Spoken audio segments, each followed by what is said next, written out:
अस्सलाम वालेकुम जी, कैसे हैं? उम्मीद करते हैं सारे बिल्कुल ठीक होवोगे। आज दी जनाब स्टोरी बड़ी सबक अमोज है। एंड तक वीडियो ਨੂੰ ਵੇਖਿਆ जनाब। कोई बादशाह सी थे, उसने ऐलान किया कि इस मेरी हुकूमत दे विच कोई ऐसा बेवकूफ ढूंढ के लियाओ जिहड़ा सब तो ज़्यादा बेवकूफ होवे ते मैं जनाब अपनी तरफों बड़ा वड्डा इनाम देवांगा। गल फैल गई दूर दूर तक जनाब।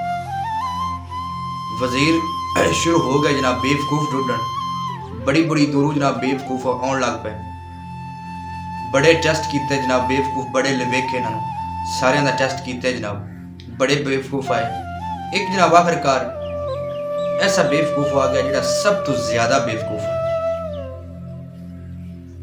वजीर जनाब आखने लगे बादशाह सलामत, यह एक बच्चा है जनाब जिहड़ा साडे ज़हन च आया कि सब तो ज्यादा बेवकूफ इंसान ਇਹ ਤੁਹਾਡੇ ਕੋਲ ਪੇਸ਼ ਕਰ ਛੱਡੀ।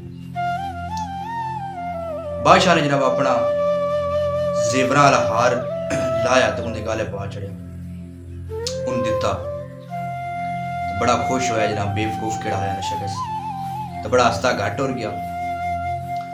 हसबे मामूल जनाब कुछ दिनों बाद उस बादशाह की जनाब तबीयत खराब हो गई, बीमार हो गया।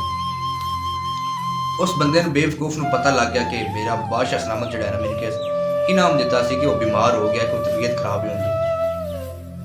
वो भी गया पता करने वास्ते कि बेवकूफ आदमी सी जिन्होंने हार मिलिया सी। वो भी गया हसमे मामूल बेवकूफ गया बादशाह को हाल चाल पूछा, बादशाह सलामत की हाल है? अगू बादशाह आंदा बस आखिरी आसान है, अल्लाह बेहतर करे, अगली मेरी मंजिल आसान कर दे, बस अल्लाह दे अगे ही दुआ है।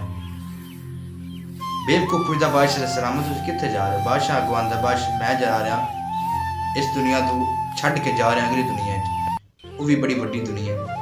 अच्छा जी। तो बादशाह सलामत अगू बेवकूफ पूछता है कि बादशाह सलामत तुहाडे कोल जित्थे दुनिया की हर नेमत है, कोई जेवर है, कोई चांदी, अगामी बैंक गलवाया जे भी मेरे अगले वक्त काम आ जाए। उस बादशाह आंदा नहीं कोई शै नहीं गलवाई।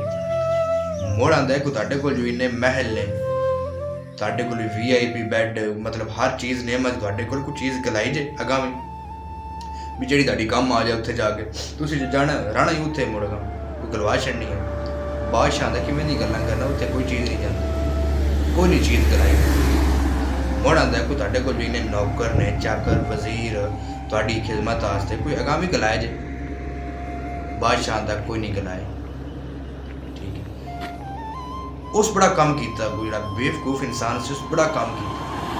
उस अपना कड़ा वो हार ढीता सी ना जेवरां वाला, वो लाया तो बादशाह दे गल पा दिता। तो बादशाह ने बादशाह सलामत मेरे तो बड़े तो बेवकूफ तुसीं हो। वो आंदा किवें? आंदा बादशाह सलामत तुहाडे कोल इत्थे हर चीज़ दुनिया दी, मतलब चांदी, जेवर, नौकर, चाकर, महल, तुसीं उत्थे ले जा क्यों नहीं रहे? वो आंदा बादशाह को उत्थे नहीं जा सकते। उस आख्या तू बेवकूफ है, इस तू बयाना तू अगर तू ले जा नहीं सकता तू उत्थे जा करना की? तेरे कोल हर चीज़ इत्थे, उत्थे जाके तू करना की है? तेरे कोल हुण है तू कुछ अगा ले जा।